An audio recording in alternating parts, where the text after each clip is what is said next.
She said, "Now we recording off top." We have to, because you already know, like this conversation in and of itself is automatically going to be a different caliber of conversation because of who you are to me, and truth be told, who you are to this podcast. Like,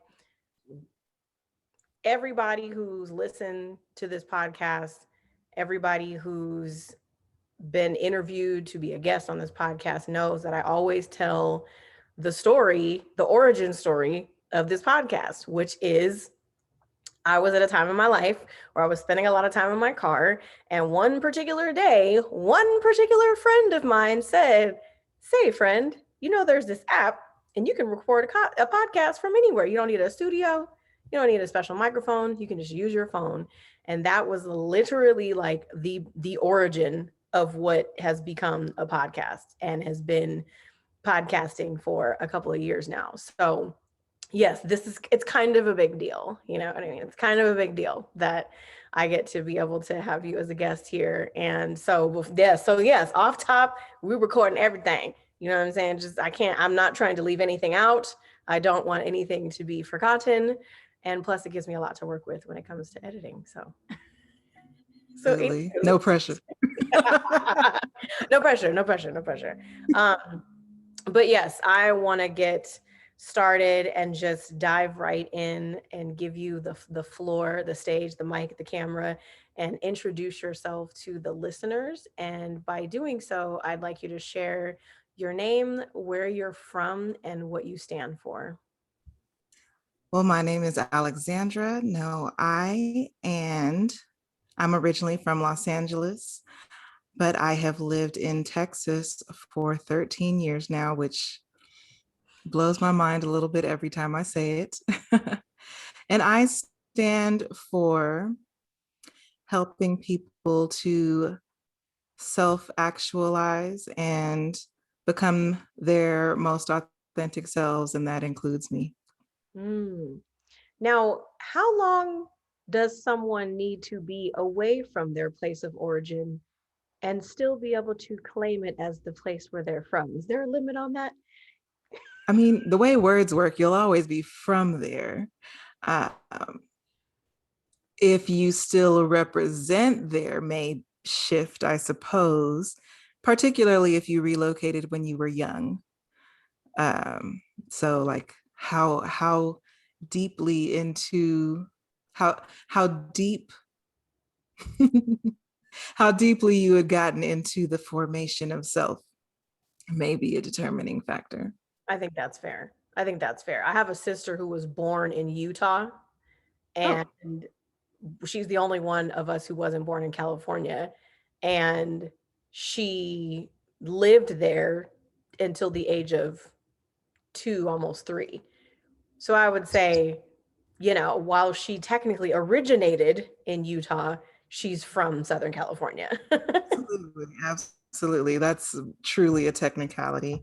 And I mean, even if you want to like play with language and things like that, for example, if I had been born in Russia, that could make me Russian, but no one would ever believe that. So, you know. People might question it like, I don't know. So like you said, the way words work, asking someone the question, you know, where are you from? I feel like we get that a lot, you know, when you're introducing yourself or when you're stepping into new spaces, because I think that your, you know, place of origin tends to lend itself to your identity, the things that you believe in, the things that are important to you. Like if we meet someone who says, you know, I'm from Greenbow, Alabama, we might have certain thoughts about their political views, their spiritual practices, their culture. However, just being from there doesn't mean that they are of that necessarily. You can kind of like move through it, I think. And so when people in Texas hear that you're from LA, what are some of the most common responses that you get? Honestly, probably the most common response I get is, "Oh, well, yeah, I could tell you weren't from here." I get that a lot, even from the very beginning. And I want to say in the past week or so, someone said, "Oh, you still sound like a Californian too."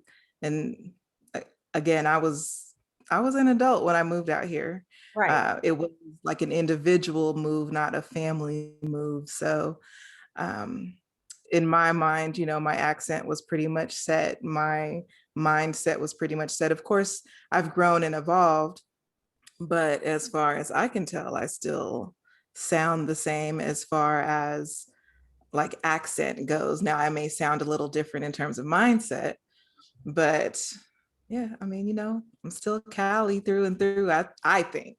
I think so too. I mean, I always wondered about back in the day when Madonna spent some time in the UK, that she all of a sudden had a British accent, even though she's from New York or Philadelphia or wherever she's from. Sorry, Madonna, I don't know where you're Oh, from. she's from Michigan, girl. She's Oh, see, from Michigan, like my mother. even better. So there's that. Okay. So how she became British after spending 3 or 4 years in the UK, I don't know. Um, but nonetheless, before the podcast, I started doing this new thing this year where I send all my guests this questionnaire. And in the questionnaire, there's some questions that I kind of already know the answers to, but then there's also some questions that I'm like, oh, I get to learn something. So what I thought was interesting is that when you think about describing yourself in 1 to 3 sentences, I like that you gave us what I consider to be almost a tagline. Do you remember what you said?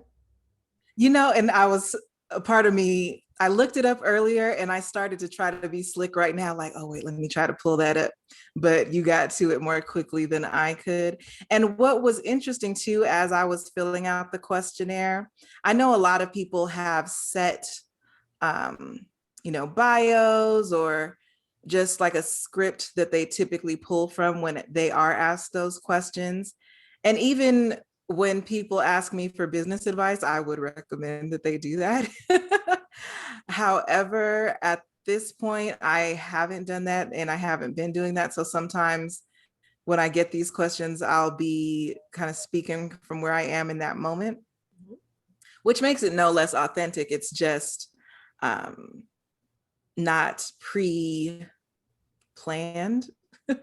Which is So good. that is why I can't remember what it was. But even after I wrote it, I was like, oh, that feels right. It was very good. So I will share. So I asked, the question, tell me a little bit about yourself in 1 to 3 sentences. And your response was, I think, I feel, I talk. What I found to be clever was that you use the lowercase I, almost like a nod to Apple, but there's that.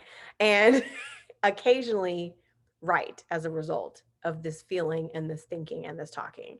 And I thought that was pretty profound, because a lot of times when we think about telling someone about ourselves in 1 to 3 sentences, kind of like what you said, we think of, how can I mention all of my accolades, all of my intellect, all of the things that give me, authority to speak on XYZ so that I can sound amazing.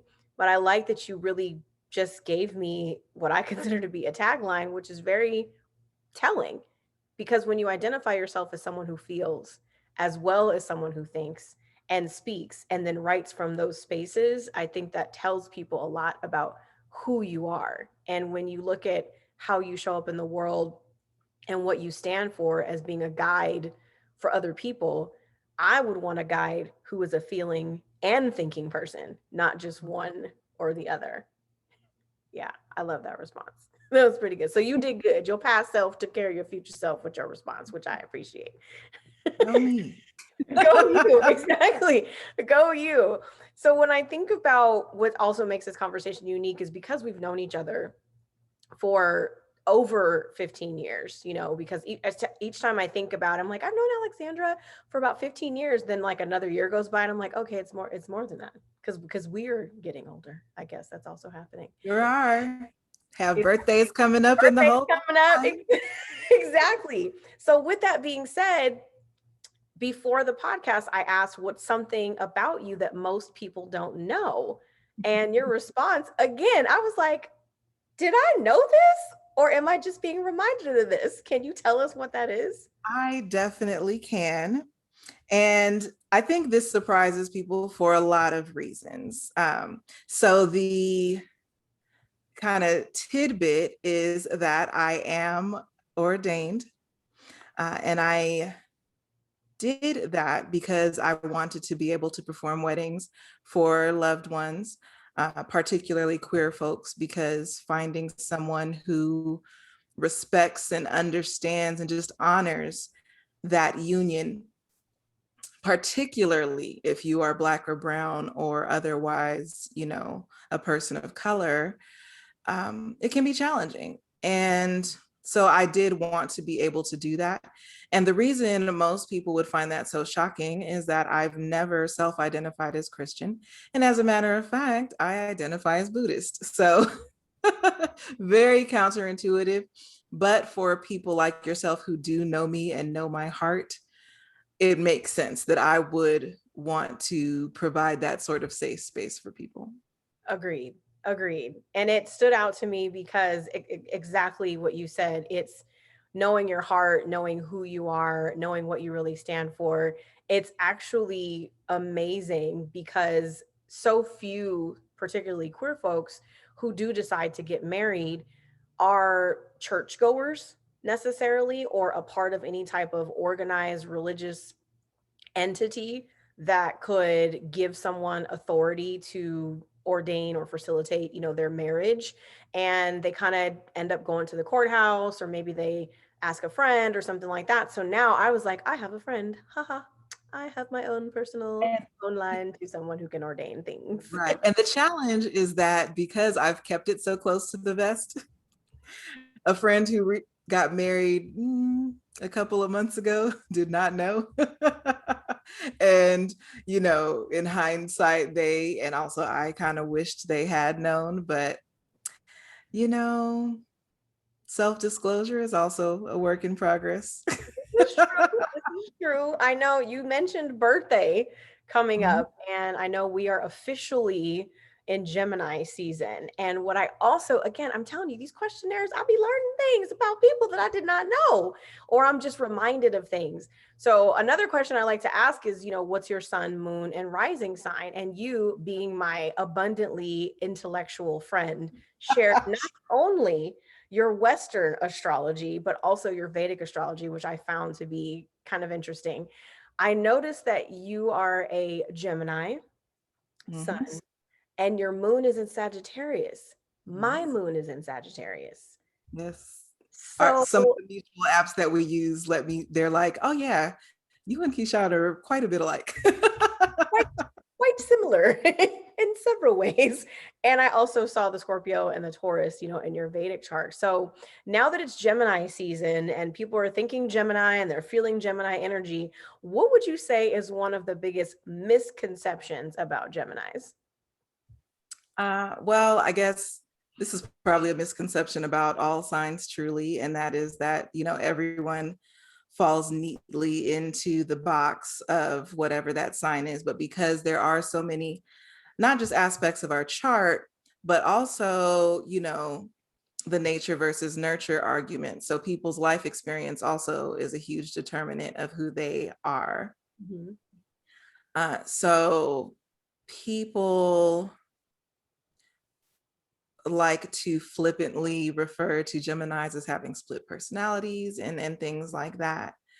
But everyone has duality. Everyone has multiple layers. Everyone can be in a good mood in the morning and a bad mood in the afternoon.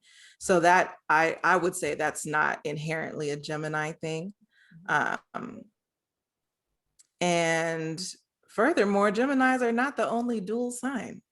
Dual So well, right? absolutely. Right. Absolutely. Right, right. No, I can say that there was a time in my life where I did subscribe to the anti-Gemini camp because of, personal romantic experiences that did not unfold the way that I would have liked them to. Mhm. However, like you mentioned, I think that we as people experience duality. And I think specifically as Black people, and then you add the other layer of being female and add the other layer of even identifying as queer, the intersectionality that exists within us also kind of lends to duality or multiality. I think I just made that word up, but nonetheless, we, Well, you know, Well, and then furthermore, if you add the additional layers of um, being Black in America, right? So there's code switching because of that as well.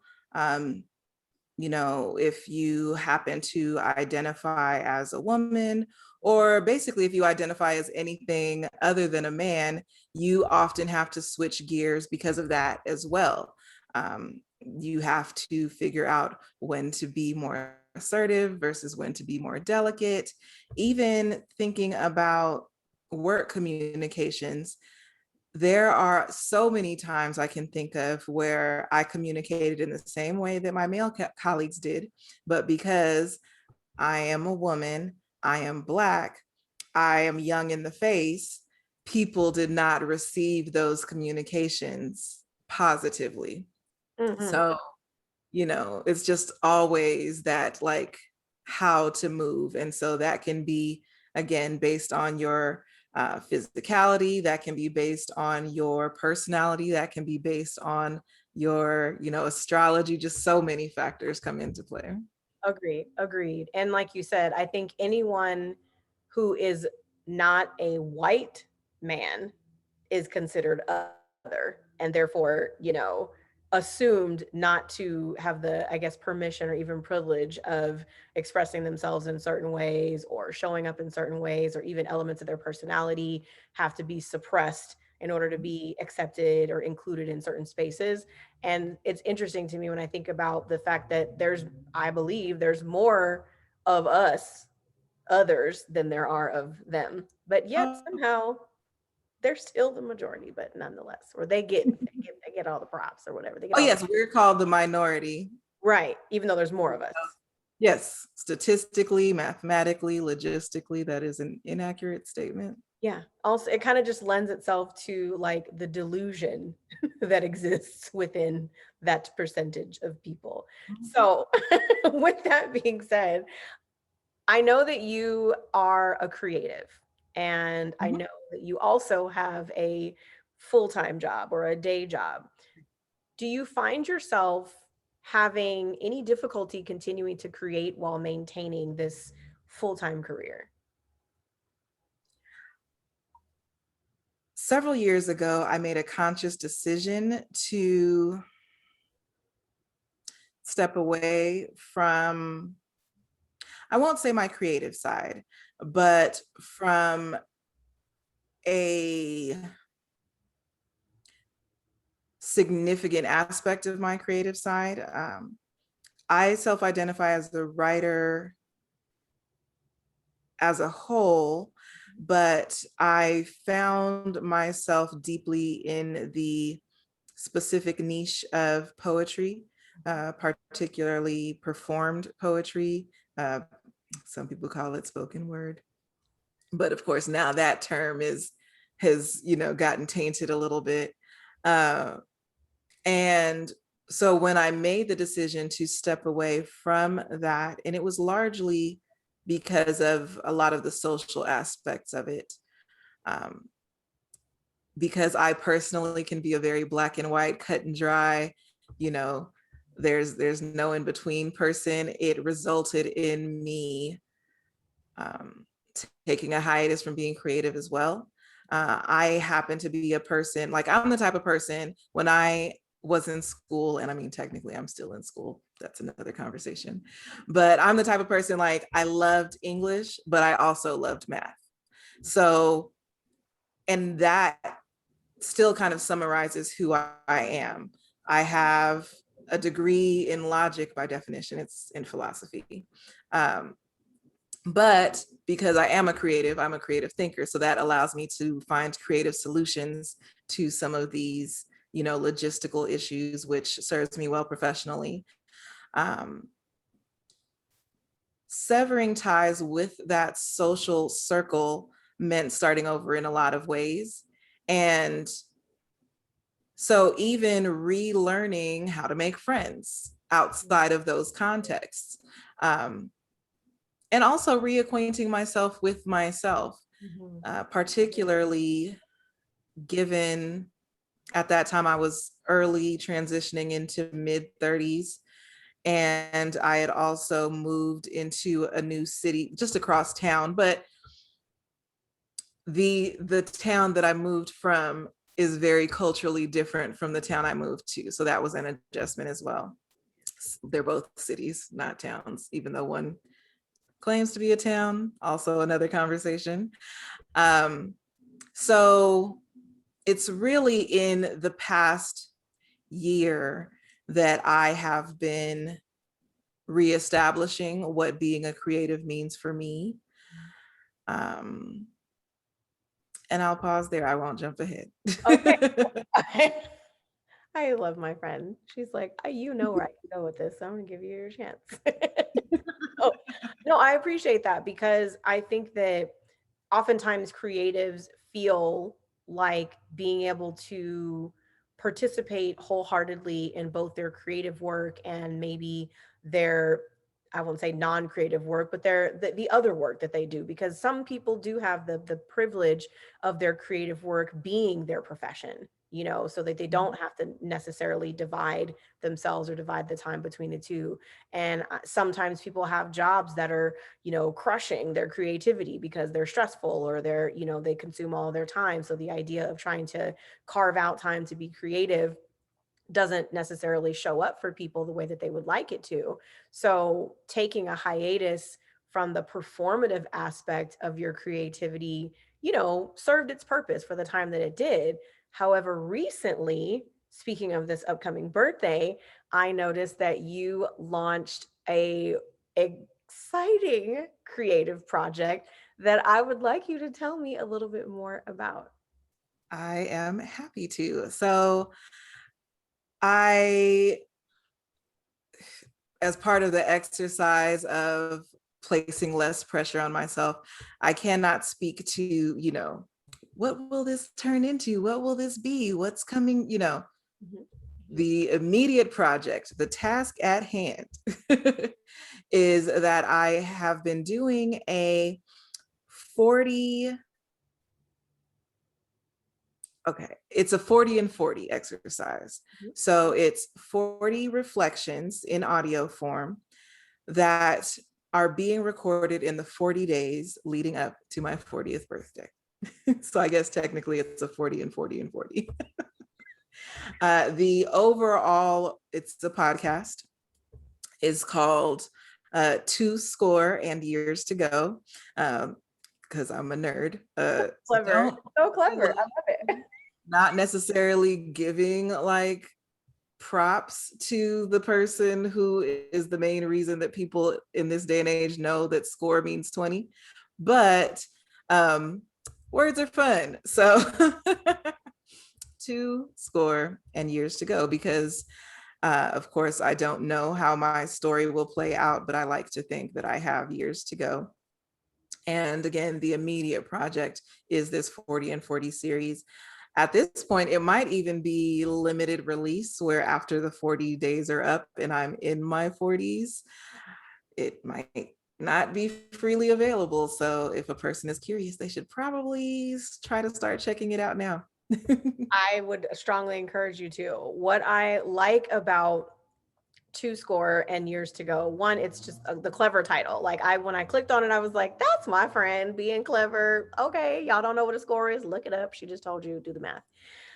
Listening to the episodes, I'm a podcast listener, much like yourself. And some podcasts are, each podcast has its own format. Some are conversational, some are more informational, some are, brief, some are long, some are, seasonal, others have specific themes that they follow. And then what I like about your podcast in particular is the reflective aspect of it. It's like being able to listen to you having what might otherwise be internal dialogue shared externally, and then it offers the listener an opportunity to have a similar reflection on their own. So for those who have not listened, each episode gives you a reflective question to consider at the end.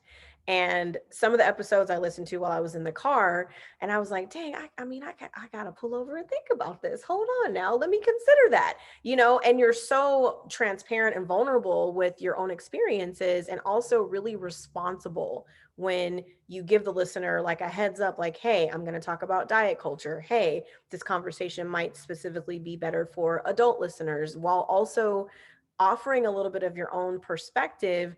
It still leaves room so that if a person was like sitting in front of you, they could jump in and participate in the conversation. So I really appreciate that part of it. Now, as far as you not continuing this after your birthday, I do have some, I'd like to file a complaint in that particular category. I would like to vote in favor of the continuation of this beyond your birthday. If you're open to it, I will continue listening. Well, and so to give, people who may be listening who do not, um, who are not privy to some of the things you're privy to as being a longtime friend of mine, I have always been an inquisitive person. And I do think that questions are an excellent means of reflection. And as a result, they are one of the great mediums for self-actualization, which, as I mentioned, is something I'm all about. And so even in the past year, I found, and it kind of started organically, and then I started to formalize it, and then I felt pressure. And that's why I kind of was like, you know what? Okay, let me do this in a way that is more true to me. But because I am still me, I do want other people to benefit from it as well. So over last year, I, 2020 was definitely the onset of all virtual everything, right? Hashtag all virtual everything. And so I had a virtual birthday celebration, and it wasn't formally planned, but it did just so happen that it was a group of women, mostly Black women, who were speaking freely, and there were conversational prompts that led people to reflect. And in December, the winter solstice, and it was a particularly significant winter solstice, and I'll let you kind of talk about that a bit more because you put me up on game. And so in that, I knew that I wanted people to have an opportunity to respond to reflection prompts. And even in the time leading up to that, I was sending prompts so that people could kind of be prepared. Because when you think about any party or any social gathering, right, when you first get there, it's awkward and it takes you like a little while to really get comfortable. And so the good part doesn't come until like 2 hours in, and then people have to leave and all this kind of stuff. So that's why I was trying to do, the warm up. And people seem to really enjoy it, and I enjoyed it as well, though it was very taxing emotionally, mentally. uh, I'm a very sensitive person, and you can take that in a lot of ways, right, energetically. uh, so afterward, I was getting all this positive feedback, and people were like, oh, when are you going to do it again? You should do it every month. And I was like, okay, definitely not doing that. Well, maybe we'll see what quarterly looks like. But once I kind of placed that expectation on myself, I did schedule one for the vernal equinox. But again, just having that pressure on, it didn't feel the same. And the people who participated enjoyed it, and I enjoyed it as well. But when the summer solstice was approaching, which also is adjacent to my birthday, I thought, well, it really does take a lot out of me to host spaces, even virtual spaces. I know people think it's easier, but Keyshawn can attest to the fact that it is not easier. It might even be more challenging, honestly, because you also have to incorporate things to offset the fact that there isn't the physical energy, particularly the shared energy. So what I decided to do is honor myself, but I also did want to provide that catalyst for self-reflection. So thus the project was born. Every episode is less than 50. Well, okay. The vast majority of episodes are less than 15 minutes. There might be one episode that's 16 minutes. Mm-hmm. Um, and yes, it's basically me thinking aloud and then concluding with an invitation for the listener to ask themselves a question or a few based on what I was talking about. One of the other aspects of it that is helpful to me is that it really is forcing me to hone in on one concept, one idea at a time, which is not something that I naturally do. Uh, Keyshawn and I, for example, this format, us recording this podcast, is the only way to guarantee that we will only be in conversation for a set amount of time, because we will naturally just ebb and flow into so many different topics that we will be on the phone for hours and hours and hours. Agreed. Agreed. Absolutely. And what's interesting is that I think the most recent episode that I listened to, you mentioned something about that intention of like, I'm going to kind of stay within this container or stay within this lane of this particular conversation or this particular concept or topic, because some would call it ADD, ADHD, some would call it creative mind, some would call it a dreamer's brain, whatever you want to call it. I think that when you are a feeling and thinking person, it's natural for all of these different concepts and ideas and things that you want to express to kind of come to you easily.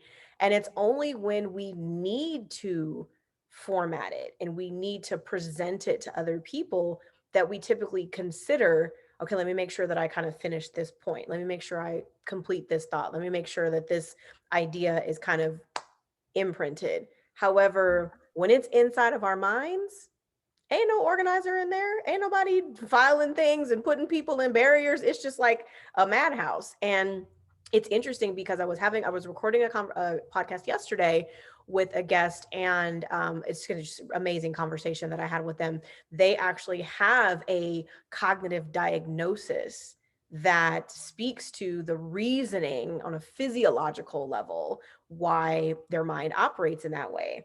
And we talked about meditation, and we talked about the micro doses of meditation that can kind of help bring you back to center without going into a whole sit down, turn off the lights, light the candle, burn the incense, ring the bell, and sit there for 30 minutes. Sometimes just the microdose, just the like, woo, let me just come back. What was I talking about again?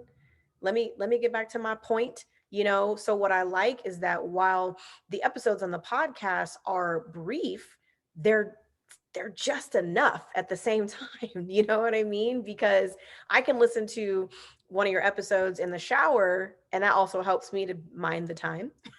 Like, Yes. oh, 4 minutes, boom, here we go, let's listen. And I'm in the shower, so I can have my moment of reflection, like, yes, what is the meaning of life again, or what was she talking about? And so I agree that it's easy for us to kind of move in and out of different things when we're talking to each other. And I think now, like what you mentioned about being able to hold space virtually, being able to hold space in person, being able to hold space one on one, whatever it is, there is an energetic exhaustion that can come from that, especially if you're not necessarily giving yourself the time to replenish that in between. And I was listening to something the other day and talking about this, the art of meeting, that there is actually like a method to creating a space where people feel safe, where people feel significant, and where people are willing to kind of just surrender to the present experience and just be with that. That takes planning. So sometimes when someone has a really great experience, like a solstice, which only happens, a couple of times a year, they're so embraced and engaged in it. They're like, I want more, I want more, I want more. You, as the host or the facilitator, is like, I'm so happy that you want more, and I'm not giving it to you just yet. I I need to self replenish. Yes. I need the time to Put myself back, put myself back in a place where I can feel like I have the energy or the capacity to really give and give and give. And it was interesting because I was thinking about the time that we're in now. Last year on your birthday, we had a virtual gathering.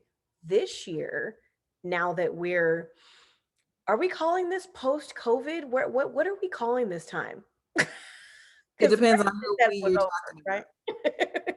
Did this So those of us who have not even an understanding of science, because I'm not a scientist, but I can read.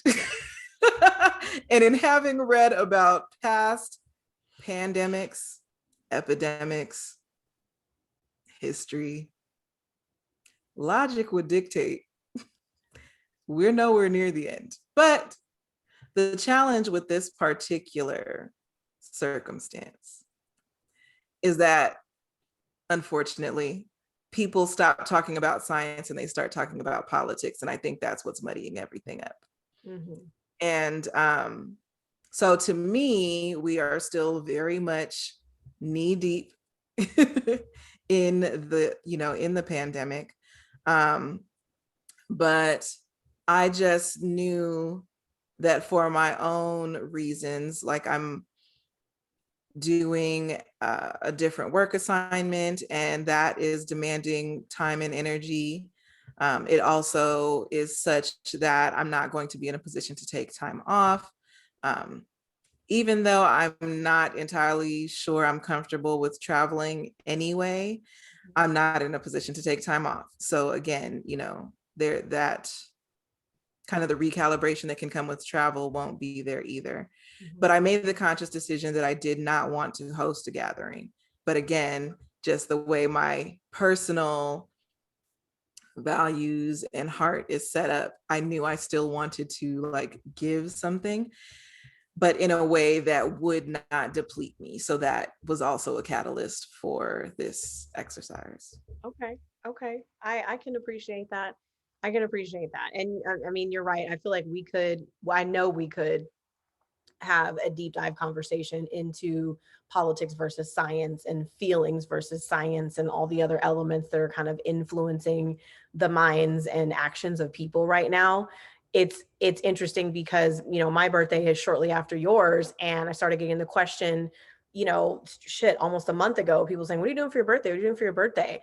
And like, I saw you went to New Orleans. Are you going to do something? And I'm like, I went to New Orleans for two reasons. One, because I needed to do something as a mom, and two, because I needed to do something as a mom. It's really both of this. I really went for that. Now I got to have a little fun while I was there, but truth be told, my anxiety was on 1,000 Right. the entire time. And it was a much different experience than I've ever had traveling before.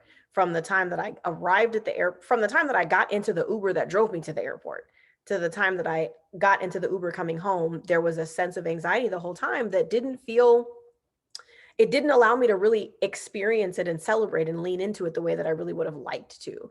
So I can respect that. It's like, yes, I want to celebrate. It's a big year for you. It's a big year for me. It's like, okay, but and also though, COVID. So Even as you were describing that, and mind you, even before COVID, I, would kind of jokingly, but in all seriousness, say that I had strong germaphobe tendencies. So, and this has just magnified that. But in a lot of ways, it prepared me. So I was already a very fastidious hand washer. And I always enjoyed my personal space, again, because of germs, but also because of my sensitivity to energy and smells and sounds and all of that. So having kind of the world in agreement that, hey, let's keep our distance. Hey, let's give you the opportunity to make facial expressions without people being able to see them. Hey, let's muffle your voice so that people cannot hear everything that might accidentally slip out of your mouth. So I've been a little spoiled in the past year, to be honest. Because I was thinking about that the other day, like, ooh, I might have gotten a little too comfortable making facial expressions that people don't need to see. exactly. Well, and I mean, and now that we're in the time where in California, June 15th, folks are literally having countdowns. In Vegas last week, they did a countdown like the ball was dropping on New Year's Eve for COVID to be over. New Orleans, while we were there, we were walking through the French Quarter, and the text comes out that says, you can take off your mask. Folks are throwing off masks like they're throwing out beads on Mardi Gras. So my other little joke about that is that people threw up their masks like graduation caps. Exactly. Like graduation caps, like, we made it. We graduated from COVID school. We did it. Like, so again, I know we can dive into that. I want to switch gears a little bit, and I have a couple more questions that I asked before, and I'm going to ask you again to give you a chance to respond. If you could reside anywhere in the world, where would you live and why? I haven't been enough places to settle on a singular place, which is why at this point I would lean toward a nomadic lifestyle. And that's not to say like only a couple days here, a couple days there. It could be months, or even like a year here, a year there. But I really would like the opportunity to experience much more of the world, especially so much of the way that our lifestyles are constructed do force us to stay put. We try to travel for leisure, but there's so much that comes with that: the planning, the cost. Especially I remember when I first moved into like an apartment on my own, even then the thought of traveling, I was like, but I pay to sleep here every night of the month, so I'm supposed to also pay for hotel rooms? That doesn't make sense. Girl, that is that's a whole conversation, because trust me, the process of planning a trip, you're thinking, where I live, I like, it's safe, it's clean, it's comfortable. I Right. would I gave it the vibe I wanted. the vibe I wanted. I set the tone energetically. I would like to go there, to this other place, to see things and to live and experience it. Now, you mean I have to pay potentially more than what I might pay for a whole month where I live to go there for like a week? Right. Hmm. And the bills at home aren't going to And stop. bills are stopping. It's not like someone moves into my apartment while I travel and pays my rent and pays all my bills for me. Now, if that program exists, let me know. I'll sign up for it, and we can it's like a trade, Airbnb, maybe Airbnb-ish, kind of. Yeah, I guess in a sense Airbnb, but but even with that, and I mean, that's one of those things where I'm like, will that ever really make a comeback? Buffets, are they ever going to make a comeback? But even like if you are doing the Airbnb thing and it's your primary living space, all of the physical and energetic preparation and recovery from having strangers in your home, like, is it even worth it? no, it's not. I can tell you as a host, it's not. I hosted an Airbnb out of my actual home, and no, it was not worth it financially. It was not worth it. Now, if I was going to be gone for like 6 months out of the year and I owned my home, it was mine, and I was Airbnbing it for half the year, and then I would come home and have like 30 days to kind of reset and then live fully in it, that'd be a different story. But like every other weekend is what I was doing, and nah, it was not worth it, not even a little bit. Right. It was not worth the additional income. Um, Right. Not even a little bit. Speaking Because of I it, think, yeah. Oh, go well, ahead. What do you think? No, I want to hear your thought. You go ahead. You go ahead. well, we might have been going in the same direction, which is highly likely. But I think one of the other things about getting older, getting further into your life journey, whatever wording you like, is that you start to learn that there are a lot of things that may have more value than like money, like cash money. Time has immense value, peace of mind has immense value, quality of life. It's not always something you can quantify in terms of dollars and cents. And when you're in your 20s and you just out here trying to get it, and or even in your 30s, and really there's a lot of super grown people who are still just out here trying to get it. And I'm not saying that's wrong. I'm just saying that no longer resonates with me. And I'm not sure it ever did. Like even, and I think I was thinking about this earlier. Well, one, I was thinking about like, oh, what are we going to wind up talking about? But I knew that our friendship would come up and our similarities would come up as well. But I know sometimes, of course, we're not the same person, right? So once in a y'all, to be fair, we do not always align. Once in a while, we may have disagreements. They're usually very cordial. We will just respectfully agree to disagree. But I know one of my biggest challenges in this is one of the areas where sometimes we'll be like, you really think differently about this. Okay. Right. You might be right. And I might be right. And that's okay.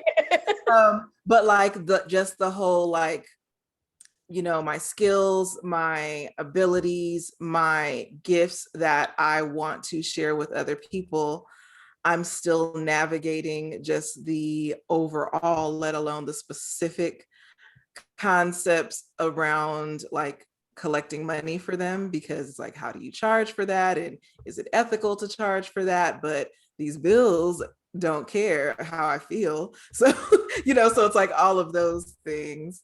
And so that really just a lot of the reflection in general and just the honing in I've been doing, because not only am I turning 40, which a lot of people would assert is like a big deal birthday, but my birthday, like,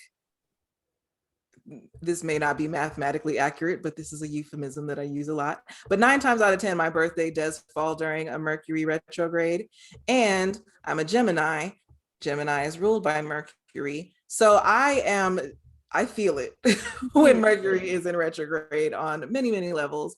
And that also contributes to like the deep thinking that I tend to do in preparation for my birthdays. So, but when Mercury goes into retrograde, or Mercury in general, has to do with like contracts and financial agreements and things like that. So as I'm kind of revisiting what my priorities are and just thinking about all those things, that's absolutely something I'm thinking about as well. And not just with my kind of 5 to 9 stuff, right? But even with my 9 to 5, because even as you want to maintain the stability that comes with the job, and I do actually have a love for my career. I'm not a person who's like only working because I feel the need to. Like, I do get value out of what I do, but these bills and these skills, I should be paid accordingly. So that's also something, just kind of, I guess, one of the other themes of this year, not the calendar year, but my personal year, is recognizing and taking ownership of my value as well. I hear that. I hear that. And when we think about, these bills, if you woke up tomorrow morning with $100 million in your bank account, what is the first thing that you would do? Well, I'll put an asterisk. This is like 1A. 1A is making sure that that it's mine and it's okay for me to spend it, because we've heard about those stories. Nigerian princes. Right. Yeah. Or even, the bank makes a mistake and then you take advantage of it. And by the time they realize their mistake, you're the criminal. Bank error in your favor, like Monopoly, except not. Right. So then 1B would be addressing all of my debt. And then 1C would be a very logical choice, which is to invest in likely residential properties for rental purposes, so that I'd have ongoing income. And then I guess 1D would be starting Operation See More of the World. I love Operation See More of the World. I love that. That's such an amazing answer. And the reason I ask everyone that question is because I think a lot of us, especially those of us who are like tapped in, tuned in to this, this spiritual shit, that oftentimes we can be perceived as people who don't care about wealth and don't care about material comforts. Like, we've just risen above that. And while that may be available to certain people of a certain complexion to be able to have that privilege to just be hippies and fucking live off the earth or whatever, that's not reality for me, you know. And I think for a lot of, you know, people of color, and for queer people of color in particular, that do not have as much equity as we really deserve and should have. So the idea of being able to just level up overnight financially, I'm all for that. I'm with that. And what's great is whenever I ask people that question, every single guest has a unique answer, and it's all within the same thread of handle what I need to handle from my past and Yeah. set myself up for a future that's free, and whatever specific methods, you know, are going to be needed to get me there. So as we move into the closing of our conversation, we are going to play my little complete the sentence game. So I'm going to give you some sentence prompts, and they're going to be fun. I promise. They're not going to be complicated. There's really only like two of them. I want you to answer, I mean, give me, you know, fill in the blank. So the first one is, I am happiest when. Ooh. Ooh. When I'm well rested, well fed, and um,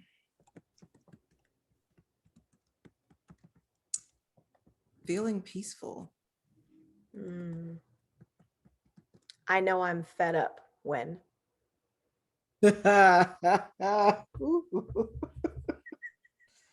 Mm.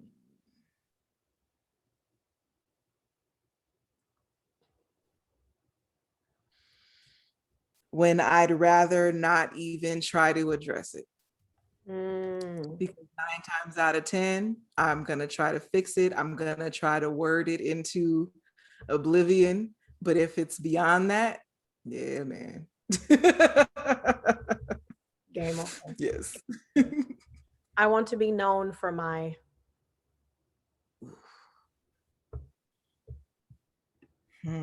That's a work in progress, actually. Today's answer. um, ability to teach. Mm. And spirituality is. How you navigate and interact. Okay.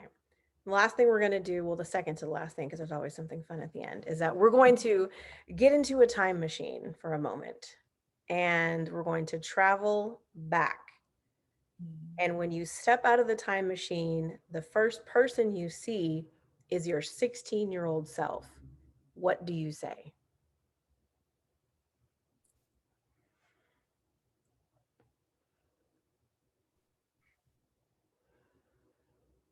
None of this is even going to matter. Mm-hmm. So we're going to step back into the time machine, and we're going to go all the way forward. We don't know how far forward, to the end. What do you want to be remembered for?